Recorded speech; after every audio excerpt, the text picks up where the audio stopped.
I've never lived in a world where we all say what we actually mean and feel and think and believe and want. I love this generation of young women who are currently growing up because, like, my daughters, they just laugh at dress code and they're like, okay, like that's really going to define me. Codependency overpromises and undelivers. In an attempt to save, it is getting too close to someone drowning after they slashed their own life jacket. Meaning, if someone's going down, we are trying to save them, but in the meantime, we're going down too. Two questions I will ask myself forever. What do I want? What do I love? What do I need? What does my body know? Why not me? What am I excited about? Am I free? Am I happy with me? Am I being true? Welcome to Amy Liz Harrison's podcast, Eternally Amy, a mum of 8's journey from jail to joy, a Gen Xer who overcame her struggle with alcohol to become a best-selling author and mental health advocate. She shares stories of hope and offers ideas for others struggling with mental health challenges. One thing is for sure, you'll leave with something to chew on. And now, here's your host, Amy Liz Harrison. Welcome back to Eternally Amy. This is like an offshoot of Eternally Amy, and an offshoot of Leaving Crazy Town is just like a separate thing.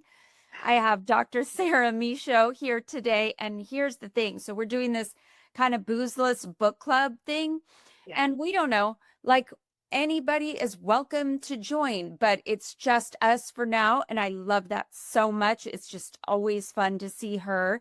She's a clinical psychologist. She's an amazing person. I just love her to death. I'm so happy she's here. And this month we read Awake by Jen Hatmaker. Yay, there it is. If you are watching this, Dr. Sarah just held it up, and man, I mean, is it safe to say, Dr. Sarah, we were both kind of mildly obsessed with this book? Like, Yes. I mean, I loved it. Yes. Obsessed with this book, and people are going to love it. And it's so funny because I'll just say, when Amy and I first talked about it, I thought Jen Hatmaker was like this podcaster, like recent, like a recent podcaster. Yeah. And I knew nothing about her. Zero. Like, I Wow. didn't know if this was her first book. I just knew nothing about her. I've been living in a cave. And so I talked to Amy about it, and she's like, oh, I remember her earlier books and when that happened with her, when this happened. And I was like, oh my gosh, there's an entire history that I'm unaware of that Amy will talk about that I learned about later. So, yes, a lot to unpack in this book. And of course, we love it because she talks about addiction and codependency. And this is our Boozeless Book Club. And also just about patriarchy, capitalism, racism, sexism. I mean, there's so much to discuss, and we love unpacking all those topics. So, yeah. Love it.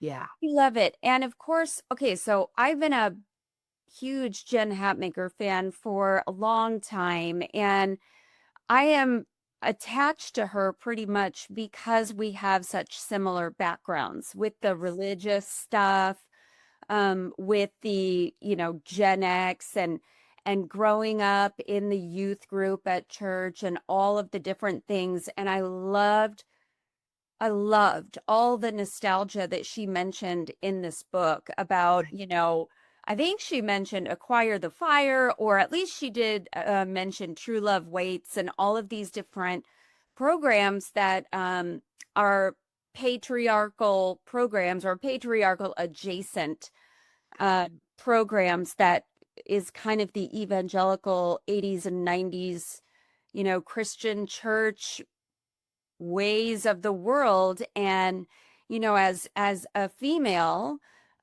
when I went through that, it was very much a part of who I was. It was so much of an importance to me, really, because the thing is, I really was like, man, this is how I'm going to meet this good Christian guy, is by following these rules. And, I need to be this amazing woman of God, and it's going to make me some incredible wife someday.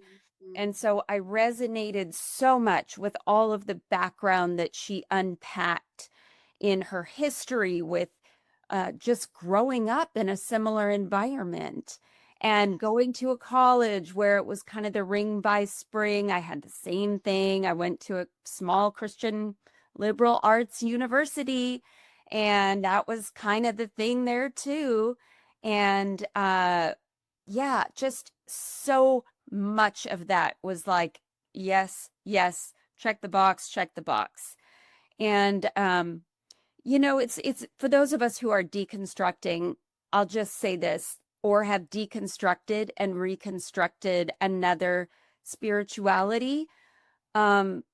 Looking back on that time, when you're sort of past the acute hurts that emerge from those programs, it's like looking back on it is it's just eye-opening, and it's very much like a survivor story, like, wow, I can't believe went through all that. So there's that piece of it. But I was curious to know, Dr. Sarah, did you I don't know, do you have a religious background? Did you identify with any of that, or did you come in on the scene later in the story? I'm looking for a pen because I wanted to write some notes on what you just said. But Amy, I mean, when you're describing that and what I've known of you just since I've gotten to know you about this religious upbringing, and when you said, God, I swear I feel like crying.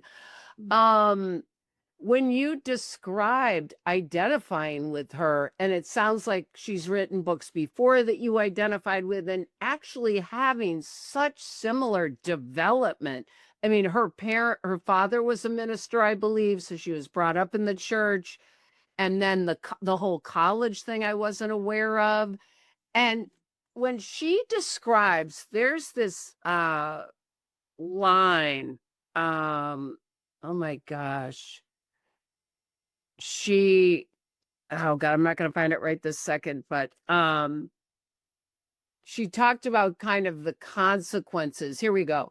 I've never lived in a world where we all say what we actually mean and feel and think and believe and want. Maybe she is the one standing in integrity. She's talking about her daughter. And I guess that's what I think so much about when I was reading this book is all of your beliefs, or the beliefs that she had, were just inculcated, were developed from, like, told to her that this is reality. So her entire belief structure about who she is as a woman, who she is as a person in the world, her value, what she's supposed to do with her life, what she's supposed to be interested in, how she's supposed to dress, everything has been created for her. So I guess what I was thinking about, I'm not answering your question yet about religion, but is the degree of repression. Yes. And the degree of loss of self, like that. I don't feel anything except when I'm told to feel or okay to feel. I don't really have choices. It's only what I'm told to choose.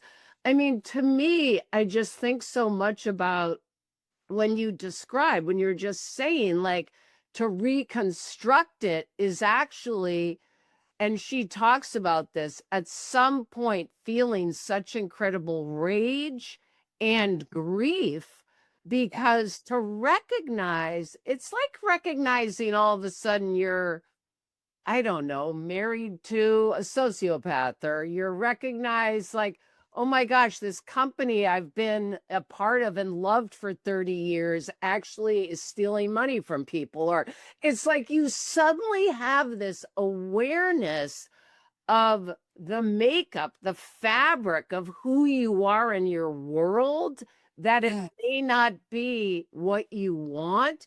I mean, talk about cognitive dissonance. It's like, and this disconnect and disruption of your own identity.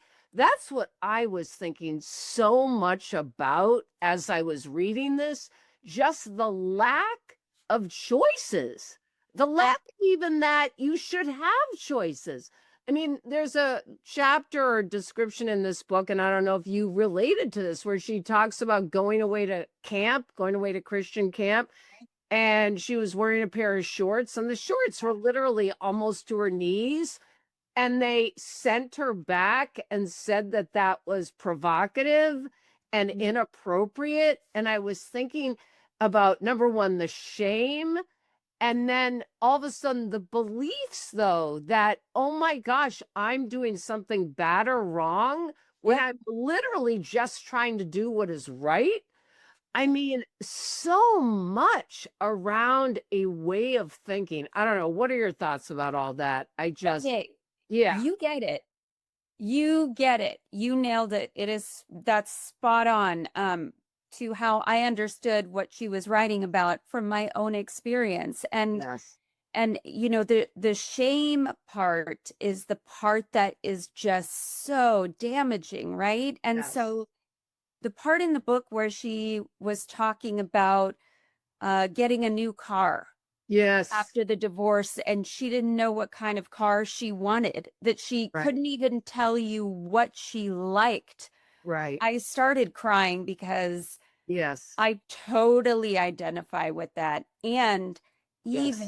even today at age 49, I don't know if I totally had any vehicle to pick from on the planet, what kind of car I would like. And I don't mean that to sound, oh, poor me, Right.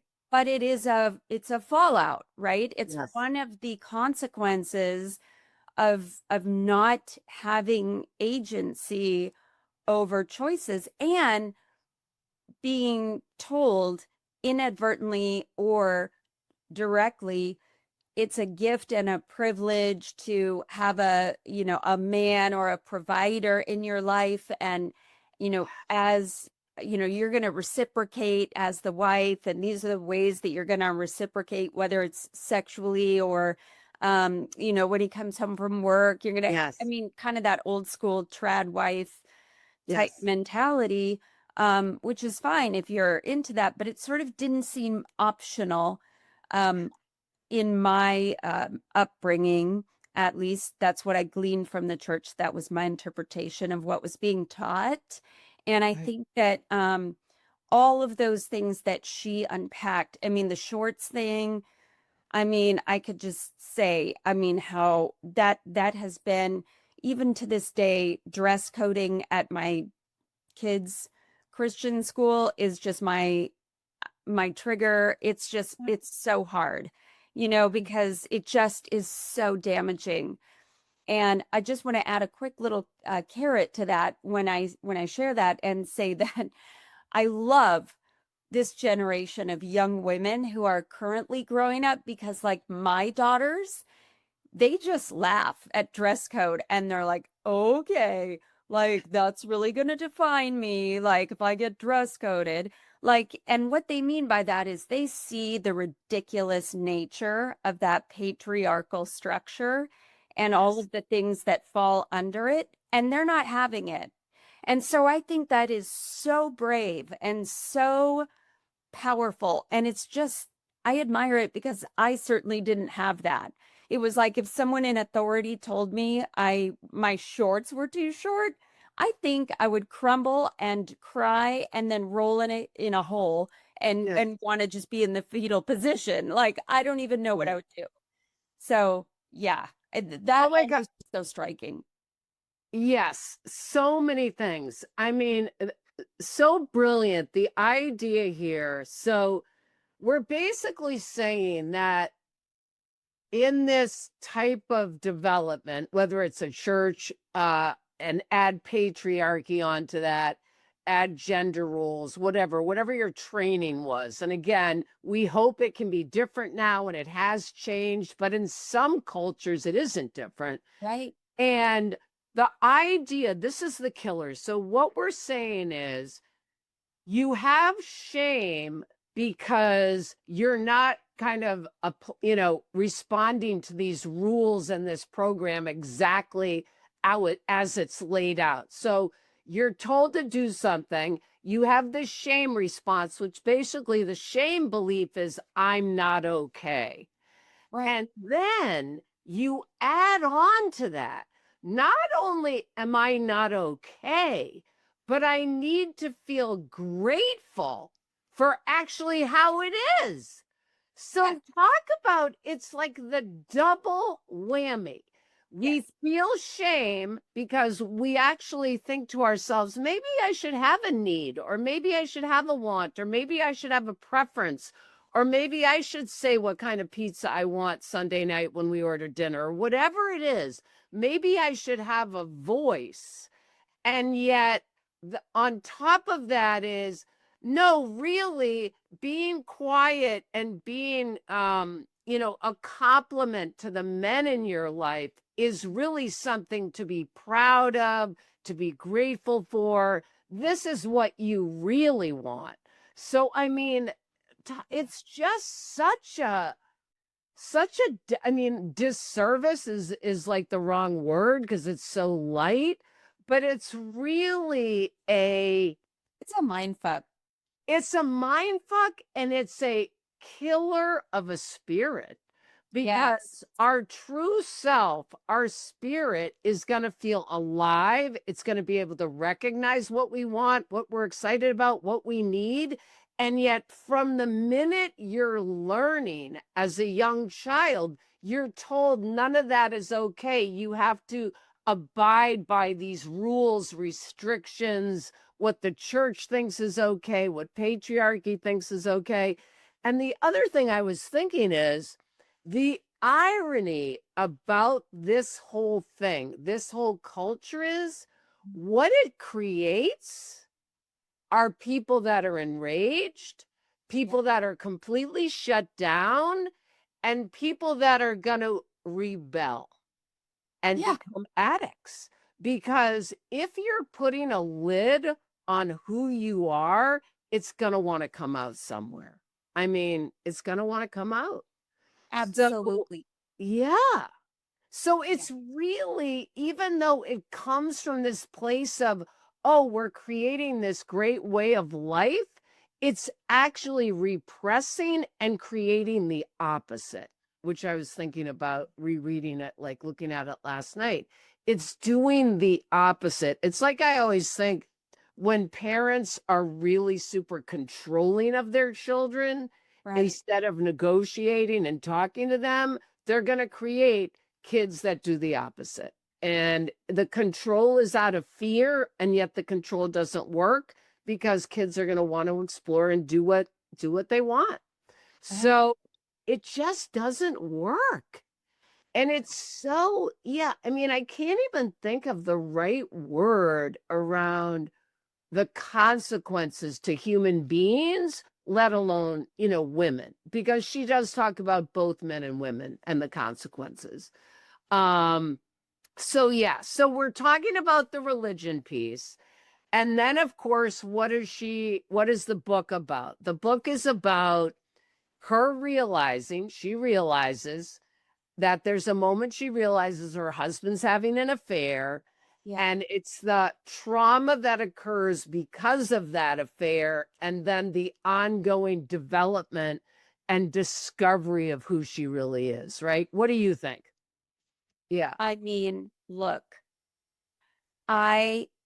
it's actually interesting. I saw her Instagram post that she refers to, like back in July of whatever year that was, 2020 or something, where she just said, "Pray for us." Like, I actually saw it back then. Wow. And I just thought, oh my gosh, like, I wonder what's going on. And, I sort of just watched as time unfolded these things. And, Fascinating.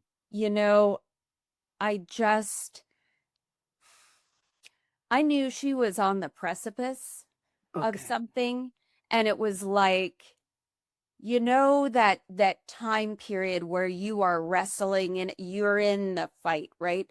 And Yes. she had already been through so much personally, right? Like when her books started coming out where she talked about, you know, racism and then her daughter being gay and all of this Right. stuff, and the Christian evangelical communities began to shut doors on her, and her books were literally pulled from the shelves in Yes. many churches and Christian establishments and retail bookstores.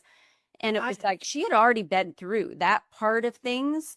And so I just thought, oh my gosh, like now she's in the fire again for yes. whatever it was. And I didn't even know at that time. And it just, my heart just really broke for her because it's just hard to be in that space of, you know, where you're sort of temporarily in this, you know, space of like, I'm broken or I'm breaking or I'm put back together now, slowly getting a little bit of traction, but I'm fragile, right? Yes.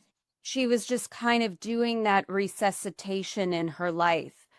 Yes. And you know, just that whole thing, and I haven't personally been through a breakup of marriage like that, but you know, I can only imagine. I mean, I've been married 27 years, and I can only imagine. I mean, you know, it's not much longer than she was married. And if that happened to me tonight, when I laid my pillow down on my head, like my whole world would not Yes. make sense anymore. And so, you know, I can only imagine that the anger and the betrayal and the utter feeling of guttedness and rejection. And I just can't even. Yes. And by the way, and this is my last comment, and then I'll kick it to you No. for a little while. But by the way, I met with my perimenopause hormone doctor like a week ago, and she and I were having a conversation about how, you know, that now that they've removed the black box warning on the estrogen boxes, yay, and everyone, we're happy about this. It's like, it makes sense. Like, no wonder all of these dudes just decided it was okay to trade in their wife for a younger model kind of thing. And then these women were shelved because of their fertility, like was over. And so now it's just like, oh, okay, you know, go ahead, get old, get frail, whatever. Just all of this disservice to women, but that's another topic. But Wow. my point is, you know, this was a younger woman that he left Jen for. And I thought she was beautifully careful and curated about the details that she shared. I thought she was very kind and generous within that space of being betrayed and broken and hurt on how I mean, she told the facts, and I felt like she didn't self-abandon. You know, but she also didn't, you know, completely mudslaying and like, oh, you know, yeah, he left me for that tramp or whatever. She didn't say anything Right. like that. Right. But you know, I really felt this pain of like, as a woman facing my aging body and my, you know, ominous I guess ushering into the next chapter of my life and the next Yes. phase. I Yes. just can't imagine what that would feel like as a, you know, 49-year-old woman, however old she is. And then, Yes. oh, now I'm one of those women, I'm being dumped for somebody younger. I just, yeah. Wow. No, you are bringing in an entire balloon over here of an arena that I didn't even think about. Mm. I'm not kidding. I mean, this is brilliant. So beautifully said, and several things. One is the idea of a marriage ending after so many years, and she's a beautiful writer, Yeah. clearly. The way she described how it felt and the disruption of her reality and her children's reality was beautiful.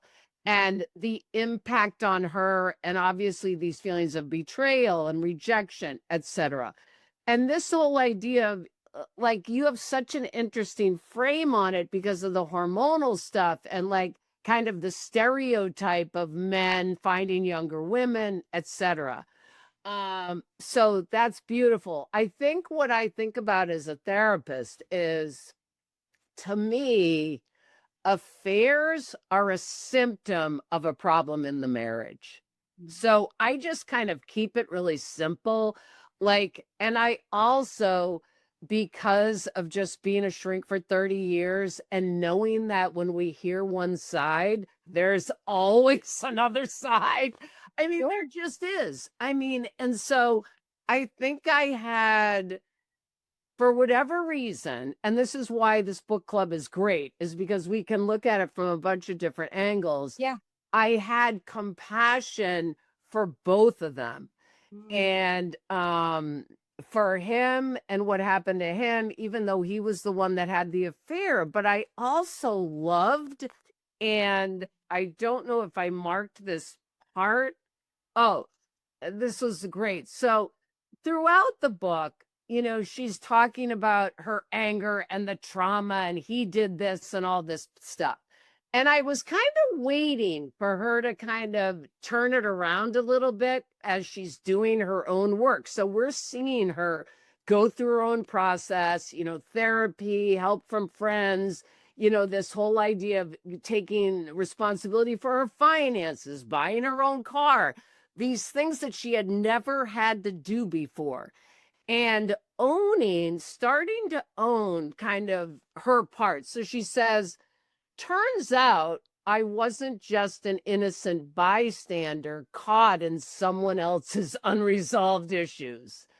Codependency actually makes things worse, not even neutral, because what she was describing is how she saw herself. I cooked all the time. I took care of him. I did everything for him. I was constantly there as his support. And yet that's what I always say about codependency, and why I'm so passionate about it is it does not work. And that's the problem as women. If we're codependent, we feel like these victims and we're doing everything for everybody. And yet what we're not seeing is how we're needing to do that out of our own fear and our own identity. And so I love that she's like, I wanted to preserve relationships, reputation, experiences, and goodwill, but codependency overpromises and undelivers. In an attempt to save, it is getting too close to someone drowning after they slashed their own life jacket. Meaning, if someone's going down, we are trying to save them, but in the meantime, we're going down too.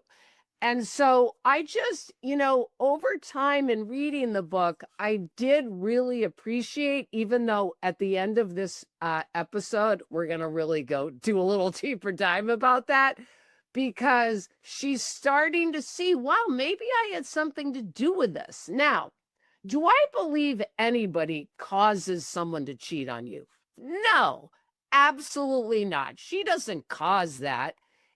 And in a marriage, there are always two people. And like she said, you know, we hadn't had sex for a long time. We'd stopped communicating for a long time. I kept trying to manage. I was more focused on the kids. He was doing his own thing. So the disruption in the marriage had happened way before. It's like when someone relapses, we say the relapse happened way before the relapse happened. I mean, the disruption, and I think this is part of what we're talking about, which is the consequence of being in a church system and a patriarchal system and an alcoholic system, because it turns out both of them drank a ton. And so they're in three different systems of utter denial.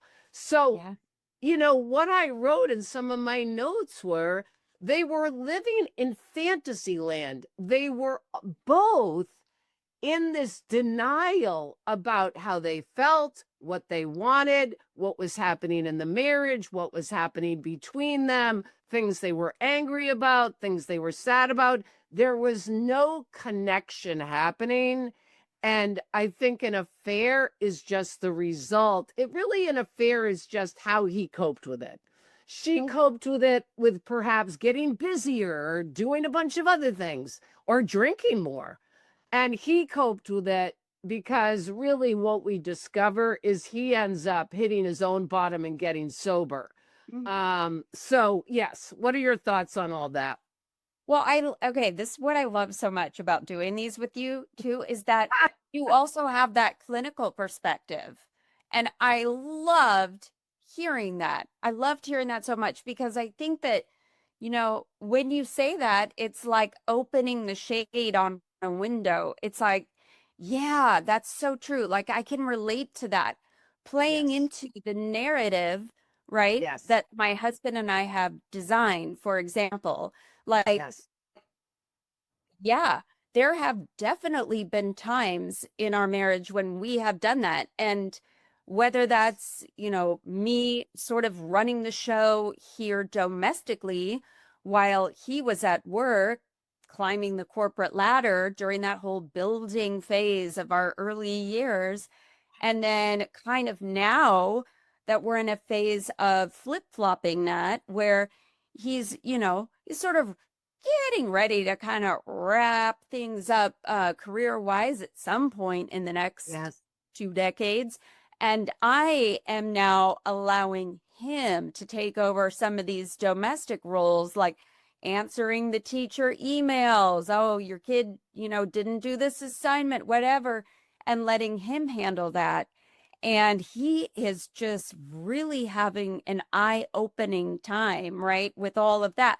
But it is interesting because when I even tell people that we're sort of doing that, they're like, oh, that's really interesting, that we're kind of flipping these traditional roles that we used to have. But it's true that, especially when you've been with someone for so long, whether it's a spouse, a partner, whoever, friend, you start to kind of do this dance, right? Yes. And it's like you get so you're accustomed to doing your dance steps Yes. that sort of the other person, like if the rhythm changes, it's kind of like, now what do we do? Or what's next? And it brings in this new dynamic of like, well, if we're not going to communicate about you're going to step on my toes and I'm going to accidentally maybe get my ankle twisted, or do you know what I mean? And so it is this whole unveiling of a new communication level that needs to kind of reveal itself, I think. Oh my gosh. Yes, yes, yes. And what's so cool, and I always say this when I see couples or when people start dating or whatever, I always say the most important component to a couple being successful is willingness to grow and change. Yeah. Because if people are stuck in their roles or stuck in their beliefs, you've got no room. And what's so interesting, Aim, and this is a total aside, and I don't know how this applies to you, but so George Valiant was this Harvard psychiatrist or psychologist, I can't remember which, but he wrote these books on adult development. And he claimed, which I always thought was fascinating, that when men and women are about 50, so if you look at a diamond, right, as the development of men and women's relationships, say, at the corners, if you go up the diamond to this corner, men and women are at opposing sides when they're in their late 40s, early 50s. And I'll tell you why. Because women are typically and this is a stereotype, women who've been home with the kids and, staying home with the kids now are wanting to kind of, what am I going to do with my life? What else am I going to do? I got to start creating. I got to start a publishing company. I got to do this. I got to write my books. They want to move outward into the world. And men who've been out in the world at this age or this piece of their development now want more intimacy, want to come home, want to be more, get to know their kids that maybe they don't know that, they want to come in. And it's fascinating because how do you acknowledge, your partner and what they need and yet do what's right for you also? So it's really fascinating. And again, that's just a theory. I'm not saying it's true, but I think men and women at different ages are in different places. Yeah. Because we've had different roles. So that's brilliant that you're talking about that. And it makes me think of, themes she had in the book related to this that I wrote some notes are on why is it so hard to tell the truth, number one. And that's what you're speaking about. You're talking about having honesty and truth in your marriage, which it sounds like you guys are really talking about stuff and mapping this out. And also she talked about grief a lot. Yeah. And how do I grieve this period? And I think that can be for any woman who's 50 or, when the kids start growing older and there's a transition, grief around going into menopause, grief around your kids getting older, grief around your something happening in your marriage.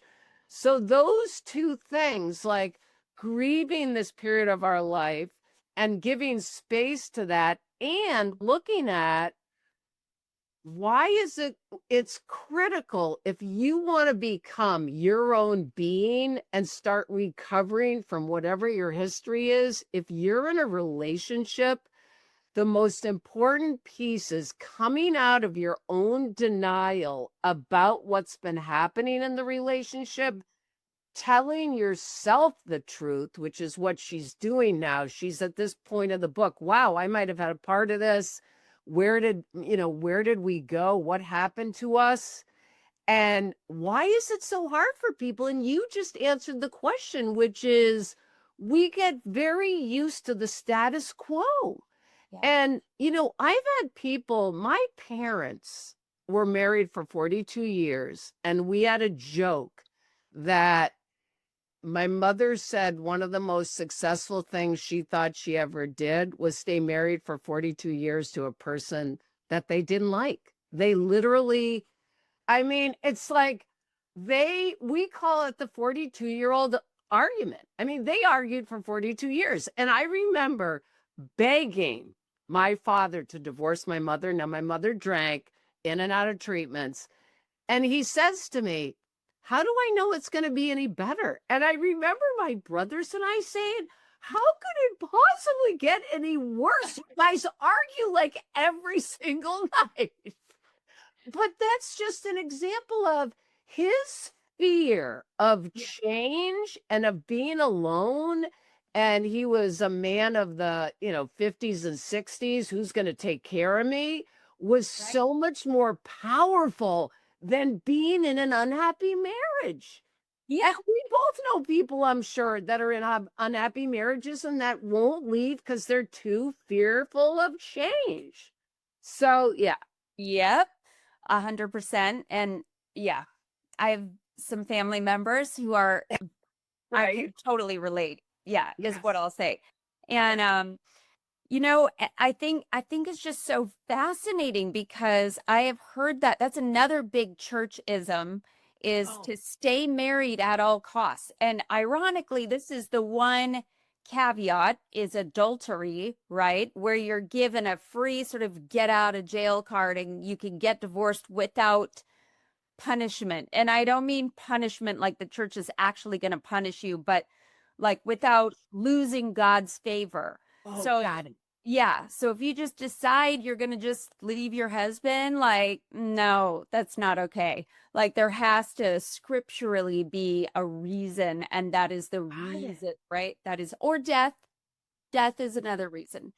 So those are the two reasons. But so it's so interesting because I'm like, there is, to my knowledge, not some kind of a reward or a prize for staying in this unhappy marriage forever. Like it's just, I see it so often because of that reason, right? So I know a lot of people, one generation north of me that like, yeah, I mean, they're till death do us part simply because, well, I chose this and it's their interpretation of how the Bible lays it out. Yes. They're not going to leave their source. And it's fascinating to me. I'm like, yeah, I mean, I get it because I spoke Yes. that language for so long. But also, one thing I say to Andrew all the time, my husband, is like, you can't make someone want to try. So along those willingness lines, it's like, once someone is sort of, I think, I'm not any kind of an expert on anything, but this is just what I've seen even in like friendship, right? Is Yes. you get to the point in a relationship where one person isn't willing to try, you're kind of screwed. Like that's kind of the point, right? Where it's like, okay, this is the end of the road. Like I need Yes. to come to acceptance on this and maybe do some grief work. I Yes. think. No, you're absolutely right. It's like, I think was it Eckhart Tolle or somebody I read that said there are three ways to deal with a problem. You either accept it, change it, or leave it. I Yeah. mean, that's it. There aren't many options. I mean, that's it. And the thing is, you can't change another person. No. So if someone's not willing to grow or change or work on an issue, then you have to decide, okay, do I accept them in this particular issue? Is this like okay that they, whatever, maybe it's a smaller thing. They don't want to get a dog or whatever. Not that that's a small thing, but maybe it's a smaller thing. And or do you say, no, that's not something I can accept, you having an affair or whatever the other thing is. So change, accept, and then the leaving, or is it time for you to make a decision and you need to move on? I don't know. I mean, and I think, and this goes back to the codependency piece. Well, the alcoholism is, the rooms of Al-Anon, and I'll probably be, someone will write a comment about this, are filled with people that stay in relationships for whatever reason and create their own separate life because they love their partner and the partner keeps drinking. But the problem with that is that if you don't do anything and you don't have a consequence for your husband or wife, then I believe you're passively contributing to their death because you're not saying it's not okay. And that's where I get really hooked in when, I hear people, well, I've stayed with my alcoholic husband for 30 years and he keeps getting worse. Well, yeah, I'm not saying if you left, he would have gotten sober, but the odds increase. And that's the thing. So, yeah. Right. And I think, what you're saying is just, it's so key. It's so true, so foundational, right? Like not being able to change somebody else. And it's that whole concept of like, actually the best thing that I can do for my marriage and as a mom for my kids, the best thing I can do to be a contributing member of society, right, is to work on changing me. That's Yes. really the best thing that I can do. And I think it's I might get this wrong. I think it's Ram Dass who said something to the effect of, I'm paraphrasing, but I'll work on you. I'll work on me for you, right? Yes. And that same idea, right? That same principle of like, that's the only thing that I can control is me. And before getting sober, I didn't know that. I thought I was supposed to go out there and convert people to Christianity and change the world, right? And what I didn't realize was I was just causing a bunch of wreckage because people were like, hey, like, not interested, lady. Thanks. Like save the Amway presentation for somebody who wants it and is asking for it, right? And nothing against Amway, but yeah, I think it's just one of those things. But I am curious to know too, what did you think of the ending, like the results kind of as she processed all of this and got to another point in her life. What did you think about the unfolding Yeah. of all that? Okay, so this is where I think I emailed you and said, Yep. "Oh my God." Okay. So the piece of the book that I really struggled with, and maybe this is going to be in her next book, which is possible, is that it became clear towards the end because she said Brene Brown ruined my life because Brene Brown told me to buy Codependent No More and to quit drinking. And she bought Codependent No More, but she didn't quit drinking in 2020 when she heard that. And so it's like when I hear that, and then I heard about the husband and his alcoholism and getting sober, my conclusion is that both of them had drinking problems. So if both of them had drinking problems, then there is, to me, was a lack of acknowledging that. She acknowledged it in like one sentence or something. Like I don't even know how she said it. I can't remember. And we know because we're in recovery that we have a lot of wreckage from drinking, Yeah. especially, and she does acknowledge this a little bit later as a parent, being a parent of kids. And, I will say that being a psychologist, and I maybe have said this to you before, the most painful thing that any client is resisting to talk about when they come to therapy after getting sober is parenting.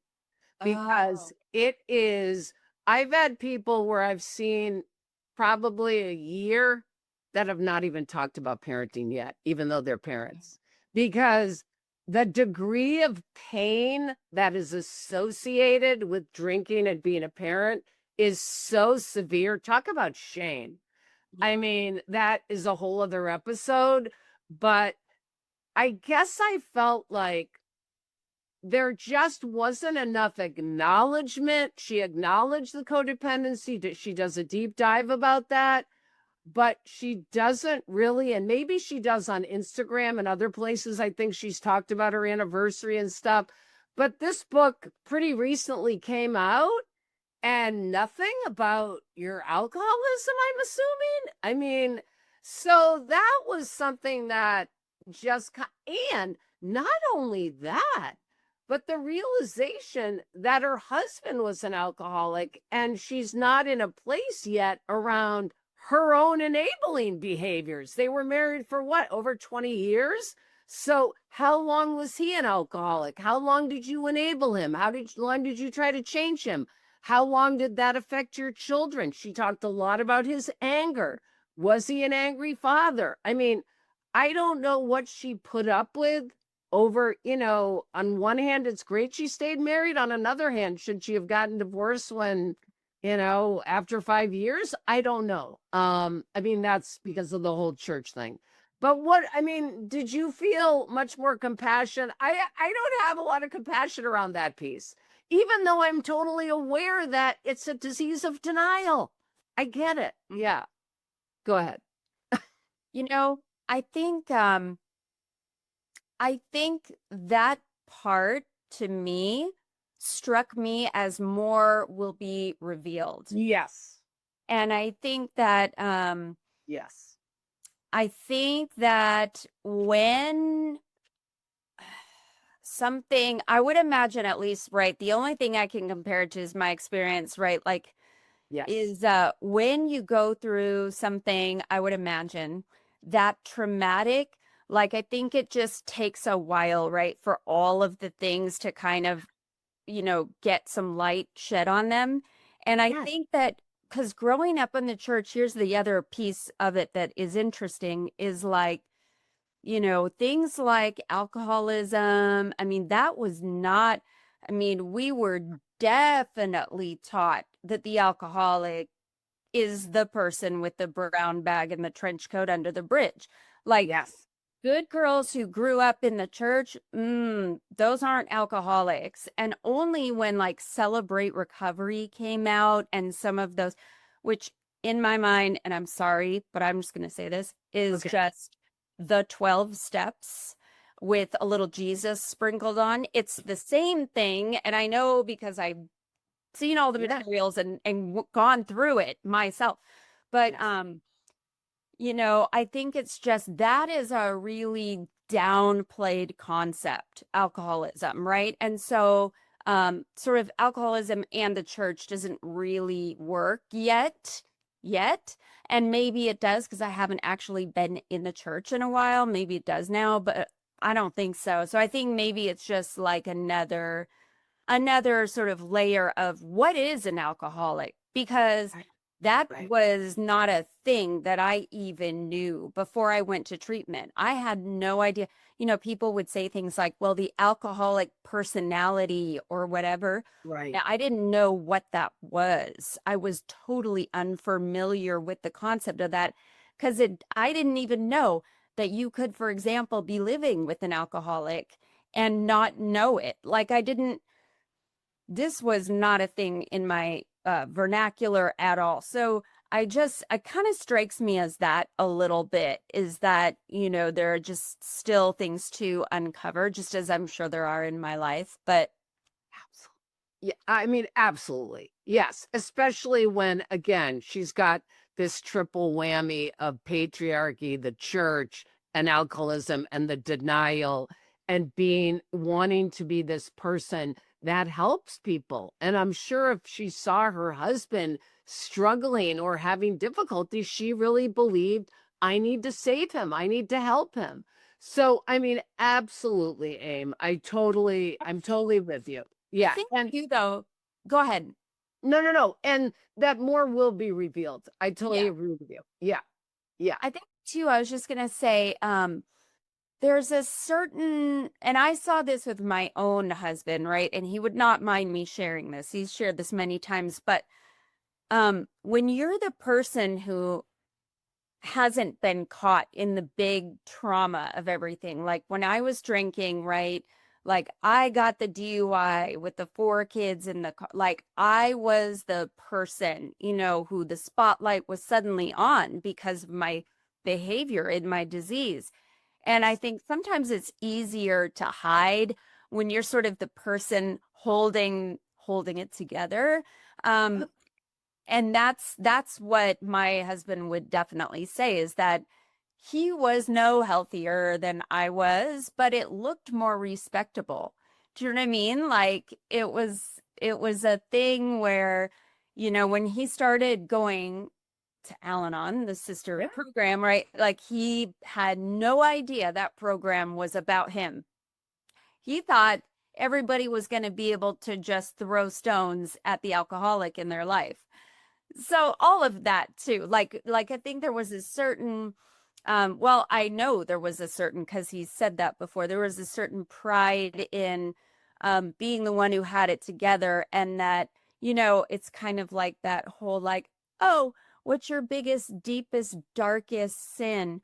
Oh, the fact that I'm just so punctual to a fault, or I'm just such a hard worker, I'm a workaholic. You know, it's like these like kind of nice, you know, kind of things. So that's the other way that it struck me.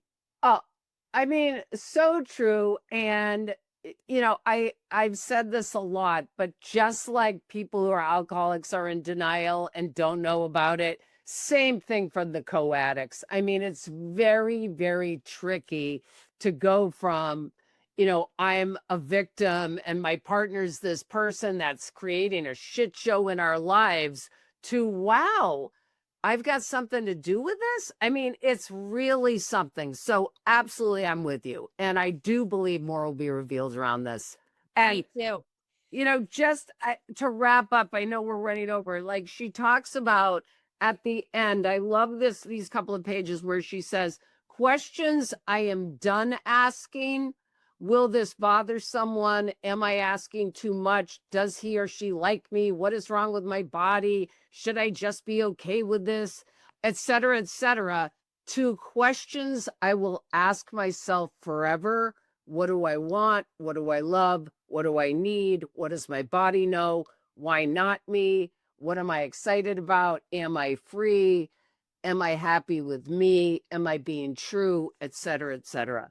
So, Beautiful. so beautiful. And we talk about the codependency recovery mantra being, what do I want? What do I need? Because for so long, it's about what does everybody else want and need. And it takes time. It's a huge ontological shift, and it's going to take time. So, Yeah. do we recommend this book, Aim? Okay, I think we totally recommend it. And that is crazy. I cannot believe, I feel like I've been talking to you for 5 minutes. So thank you for pointing out that we needed to wrap it up. We recommend it, I think. And then I just wanted to say, as we wrap up, that my probably favorite part of this whole book was at the end when she talked about that concept of closing the bones. Oh, And she taught, right? Oh, so good. And she talked about that Mexican sort of tradition, wrapping the body up, physically wrapping up the body in scarves, yes. and moving the bones. It seemed like a ritual, moving Yes. the bones, sort of back in place after birthing something new. Yes. So if you weren't birthing a physical baby, maybe you're birthing a new chapter being ushered into your life, a new, a whole new life was Yes. being born. And so she talked about that concept of being wrapped up and the sort of ending phases of that difficult birthing process. And then knowing that it was over, and the woman who was doing the treatment on her taking the little broom and sort of sweeping away the proverbial old sort of grave clothes, right? And saying it's finished, it's done, and basically you're not the same. Oh, and I loved that. So beautiful. Totally agree. And I do think it says a lot. I mean, I'll have to look more into that, like the idea of a ritual to close a chapter of and I'm big on rituals. Big. Yes, exactly. So again, this is the beginning of her new life. It sounds like she's doing great, and I'm sure she's got her own challenges. She's got a new sweetheart. She's sober.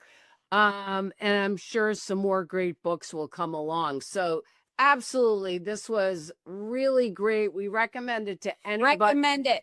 Yes, it will make more awake and more to look at your own life and wake up. So, love another book club. Love another book club. So if you're listening, thank you so, so much. And I just want to remind you to be kind and rewind. Thank you so much for the honor of your time. Take what you like and leave the rest behind. Thanks, Dr. Sarah. Love you. Love you. Thank you so much for listening to Eternally Amy, a mum of eight's journey from jail to joy. Amy Liz Harrison is a best-selling author, speaker, 12-step coach, meditation teacher, and recovery advocate. To find out more, please visit amylizharrison.com. You can keep up with Amy on all platforms by following @AmyLizHarrison. Please subscribe and review this podcast. It means so much to us if you do.